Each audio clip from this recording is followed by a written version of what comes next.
우리가 공부를 항상 세세하게 하잖아요. 네. 그러다 보면은 갑자기 방향을 잃을 때가 있거든요. 그렇게 모아봤던 자료가 이거거든요. 제가 이거 시험 전날에 공부한 거예요. 내용에 포커스를 뒀던 것 같아요. 왜냐하면 형식은 완능 틀로 이미 준비가 되어 있으니까. 이제 가장 중요한 것 같아요. 어떻게 교육학을 좀 효율적으로 공부할 수 있을까? 효율적인 공부법은 나를 아는 것이라고 생각합니다. 나의 수준을 파악해야 돼요. 음, 근데 나를 이렇게 마주하는 게 쉽진 않거든요. 근데 내가 진짜 어느 정도 수준에 있는지를 명확하게 파악을 해야 돼요. 내가 뭐가 부족한지 자기 객관화가 정말 필요합니다. 그래서 내가 부족한 걸 채우려고 공부를 해야 돼요. 아까 말했던 것처럼 커리큘럼을 따라야 된다고 생각하는데 그게 아니거든요. 우리는 오늘 이거 했어, 내일 이거 했어, 그랬다고 공부를 잘한 게 아니잖아요. 내가 부족한 걸 무조건 채워야 돼요. 그게 효율적인 거예요. 내가 일주일 뒤에 9구단 시험을 봐야 돼요. 근데 나는 9단이 약해. 그런데 1단부터 공부하고 있으면 될까요? 당연히 안 음, 되겠죠. 당연히 내가 부족한 부분을 먼저 공부해야 된다라는 거예요. 이런 커리큘럼에 대한, 나는 공부를 체계적으로 못한 것 같아. 이런 고민을 가지지 마시고, 내가 부족한 거를 어떻게 채워 나가야 될지 하고 그 시기별로 그 과정을 적어 보신다면 그게 바로 본인에 맞는 커리큘럼이 아닐까 생각이 들거든요. 그럼 자기 객관화를 좀 잘할 수 있는 방법이 있을까요, 선생님? 자기 객관화를 잘하는 방법은 뭐를 기준으로, 내가 이 정도면 여기가 약한데? 뭔가, 내가 이건 못하는 것 같은데? 이런 기준을 초수생 선생님들은 사실 잡기가 어려울 수도 있을 것 같아가지고, 그거는 근데 이렇게 하면 진짜 엄청 스트레스 받거든요. 뭐냐면 인출이에요, 인출. 제가 한번 질문을 던져볼게요. 여러분 교육학 영역이 몇 개죠?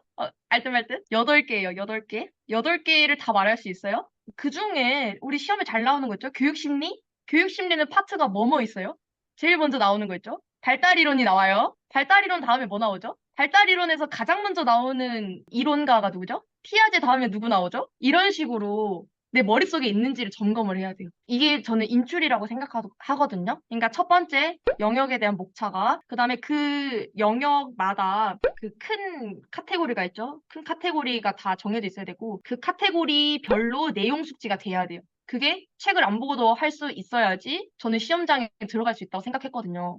이건 다음 질문이랑도 연결이 되는 것 같은데요. 암기를 잘하려면 어찌됐든 계속 점검을 해야 되고 그 점검하는 방법은 큼지막한 것부터 이렇게 다다다다 해서 내가 다 응, 인출해낼 수 있는지를 판단하면서 계속 자기 객관을 해야 된다. 맞아요. 또 그래서 암기를 잘하는 방법이 있나요? 네. 암기를 잘하는 방법은 일단 제가 공부를 어떻게 했냐면 두 가지 방법이 도움이 됐다고 생각해요. 하나는 그 체계를 머릿속에 그냥 넣었어요. 체계. 세 개를 내어 넣었다는 게 무슨 말씀이실까요?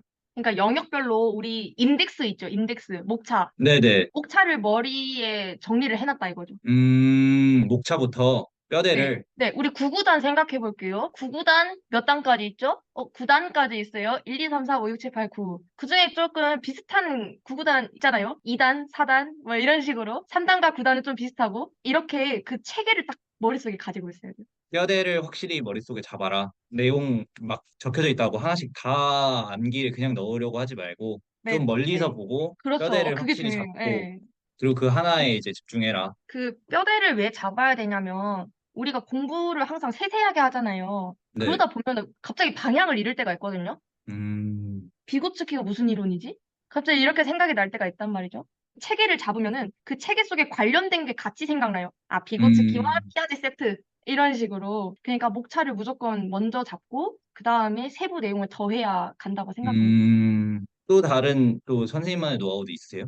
두 번째는 적용이라고 생각했어요. 근데 이거는 사람마다 다를 것 같아요. 저랑 제일 친한 친구가 있는데 그 친구는 개론서의 문장을 통으로 외우는 친구였어요. 토시 하나 안 틀리고. 근데 진짜 외워요, 그렇게. 근데 저는 못하겠더라고요. 그래서 저는 맥락을 외웠어요. 맥락을 어떻게 했냐면 우리 개론을 배우잖아요, 이론을. 근데 이론을 왜 배우냐면 적용하려고 배우는 거거든요.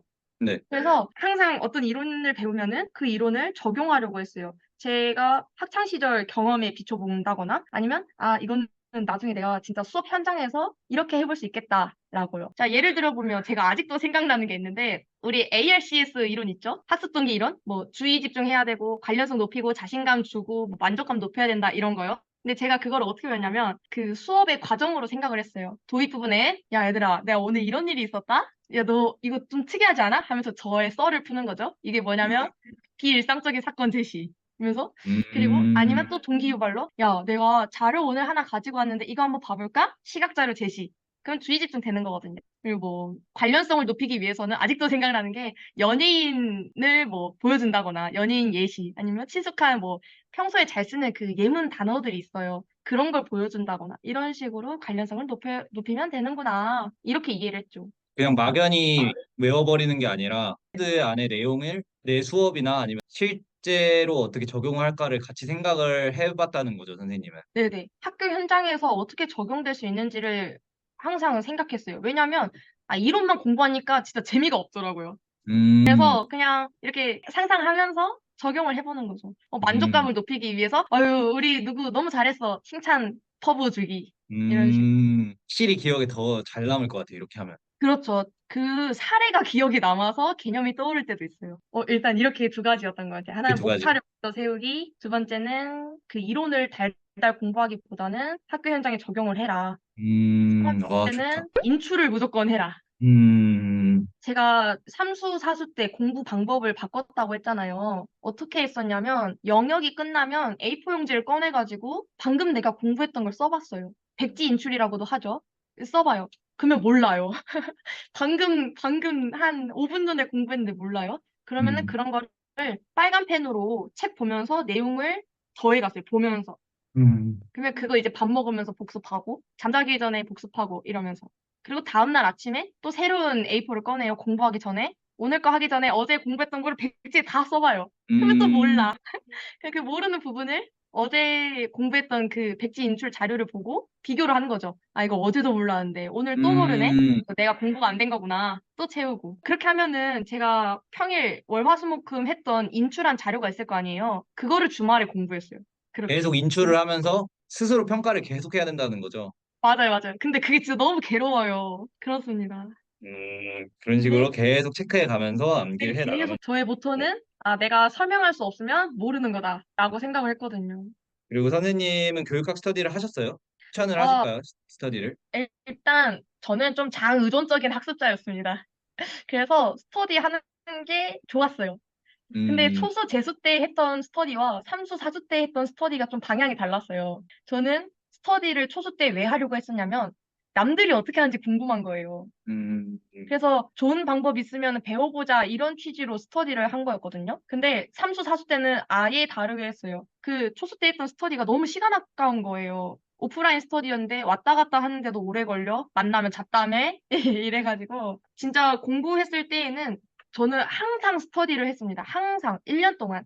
근데 어떻게 했냐면 제가 공부할 뭐 내용이 있을 거 아니에요. 만약에 3, 4월에 내가 개론서를 1회독 할 거야. 그러면은 그 카페에다가 올려요. 저 3, 4월 동안 개론서 회독할 건데 제 공부 방법으로 같이 하실 분 구합니다. 그래가지고 밴드를 하나 파가지고 매일매일 인증하는 스터디를 했어요. 그렇게 하다 보면 내 공부 방법에 따라서 공부 그 루틴에 맞게 공부할 수도 있고 남들이랑 같이 하니까 미룰 수도 없고 또 내가 음, 스터디 장이니까 다른 사람들은 잘했나 체크해야 되는데 그럴 때 이 사람은 나랑 다르게 좀 답안을 썼네? 내가 오늘 공부 못했는 거 이 사람 했네? 그러면서 한 번 더 보게 되고 이렇게 스터디를 좀 주체적으로 썼던 것 같습니다.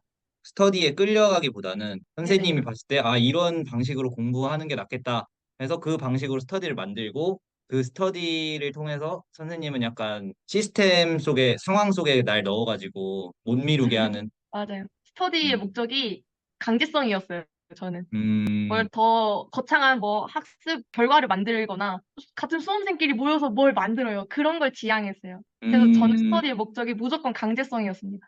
그러면 스터디의 방식은 뭐 따로 추천해 주실 그런 건 없고요. 정말 좋은 스터디는 제 아까 말했던 그 한문교육과 친구, 그 친구도 지금 합격을 했거든요. 네. 친구랑 짝 스터디를 했어요. 어떻게 했냐면 우리가 영역을 정했어요. 2달간 1회독을 하자. 음, 2달이면 8주잖아요. 근데 교육학이 8영역이에요. 그냥 한 주에 한 영역씩 공부하는 거거든요. 음, 근데 그냥 이렇게 공부하고 끝내지 말고 매일매일 중요하다고 생각하는 거 2문제씩 내보자 했어요. 음, 그래서 공부하고 집 가는 길에 그거에 댓글 달고. 근데 모르면은 친구가 모범 답안을 댓글로 보내주고 이렇게. 그러면 친구랑 좋다. 통하면서 아, 나 그거 아까 이거 헷갈리더라 이러면서 또 이야기하고. 근데 그렇게 제가 한 3회독을 했었거든요, 친구랑. 네. 그러니까 문제가 엄청 많이 쌓인 거예요. 음, 근데 생각해보니까 이 문제가 우리가 중요하다고 생각해서 낸 문제잖아요. 네. 그래서 이거를 모아봤더니 이게 요점 정리 단권화가 된 거죠. 어, 무슨 말인지 알겠죠? 그래서 네네. 제가 그거를 이렇게 블로그에다 올렸어요. 교육행정학 이렇게 문제를 만들고 친구와 제가 만든 문제예요. 그거에 네. 대해서 서술을 하는 식으로 이거를 모아봤어요. 그랬더니 이것만 보고도 교육학 정리가 되더라고요. 음, 그렇게 모아봤던 자료가 이거거든요. 제가 이거 시험 전날에 공부한 거예요. 시험 전날에 책을 잡고 옆에 이렇게 연필로 그냥 중요한 내용 내가 정리해보고 이렇게.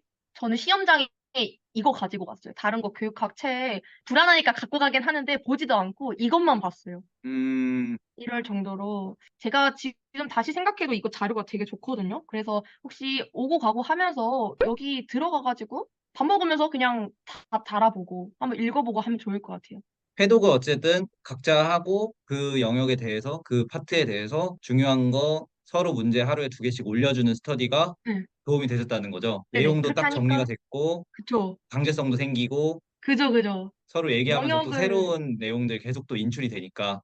네. 영역을 밀리지 않게 계속 공부할 수도 있고 음, 얘가 중요하다고 생각하는 거 어떻게 보면 중요한 게 맞거든요. 그러면 같이 음, 공부하고. 좋다, 좋다. 네, 모아보니까 다 중요한 거야. 그러면 이것만 공부하면 되는 거니까. 음, 이런 식으로 좀 공부를 효율적으로 했던 것 같아요. 좋다, 좋다. 그렇게 이거는 뭐, 3회독을 아니, 같이 하신 거죠? 네네. 근데 3회독 할 때도 두 번째에는 2달 동안 8영역을 돌렸는데 마지막 세 번째 때는 한 달 동안 한 영역 돌리고 막 이런 식으로 했거든요. 점점 줄여 네네. 나갔다는 거죠, 시간을. 그렇죠. 그러니까 공부를 하는 목적이 회독하는 시간을 줄이는 거라고 생각을 했어요. 처음 봤을 땐 3시간 걸렸던 거, 그 다음 봤을 땐 2시간 걸리고, 그 다음 봤을 때 1시간. 시험 전날에 3시간 읽고 있으면 안 되잖아요. 그렇게 점점 내용을 그 회독 시간을 줄여 나가는 게 공부라고 생각했기 때문에 이렇게 점점 줄여가면서 공부를 했던 것 같아요. 네. 그리고 교육학을 선생님께서 만점을 어쨌든 받으셨으니까 여러 가지 그 요인들이 있겠지만 그중에 가장 중요한 노하우가 있다면 뭐가 있을까요, 선생님? 만점을 받을 수 있었던 노하우는 이게 정말 같은 말이 계속 반복되는데 세 가지라고 그러네요. 생각을 했습니다. 첫 번째는 영역별로 목차와 차례를 숙지해야 돼요. 그냥 이 영역을 그냥 내가 내 손 안에 있다 꿰뚫고 있어야 되는 거죠. 그냥 두 번째는 내용 인출을 많이 해야 돼요. 모르는 음, 거 계속 보고 인출할 수 있게끔. 인출 못하면 공부 안 한 거다. 이런 생각으로 독하게 했던 것 같아요. 그 다음에 개요 쓰기를 많이 해봤어요. 모의고사로 저는 개요 쓰는 스터디를 계속 했었거든요. 그래가지고 인출하는 게 너무나도 자연스러운 배점 분석도 당연히 하게 되고 이런 식으로 내용에 포커스를 뒀던 것 같아요. 왜냐하면 형식은 완능 틀로 이미 준비가 되어 있으니까 내용만 채우면 되는 상황이었거든요. 이 셋 중에서도 가장 중요한 게 있다면 뭘까요, 선생님? 우선순위보다는 첫 번째, 두 번째, 세 번째를 순서대로 공부하면 좋을 것 같아요. 처음에 목차 아, 숙지하고 목차에 맞게 내용 더하면서 인출하고 마지막에 모의고사로 실전 능력 기르고 음, 이게 제일 중요한 뭐 교육학 암기 커리, 뭐 공부 커리라고 봐도 될 그러겠네요. 것 네. 같아요. 네. 그거 좋은 방법인 것 같아요. 근데 만약에 내가, 목차는 알아. 근데 인출이 안 돼. 그러면 그분은 지금부터 인출을 하시면 되고, 나 인출은 음, 되는데, 모의고사가 너무 낯설고 잘 몰라. 그러면 모의고사를 푸시면 되겠고, 음, 목차를 몰라? 그럼 목차 잡고, 거기에 내용 더해보시면 되겠고, 이렇게 나만의 커리를 만드는 게 좋을 것 같네요. 계속 반복되는 것 같아요. 이 네네, 내용들이. 이게 맞아요. 제일 중요하다고 선생님이 생각하시니까 여기저기서 계속 이 얘기들이 나왔던 것 같아요. 네네.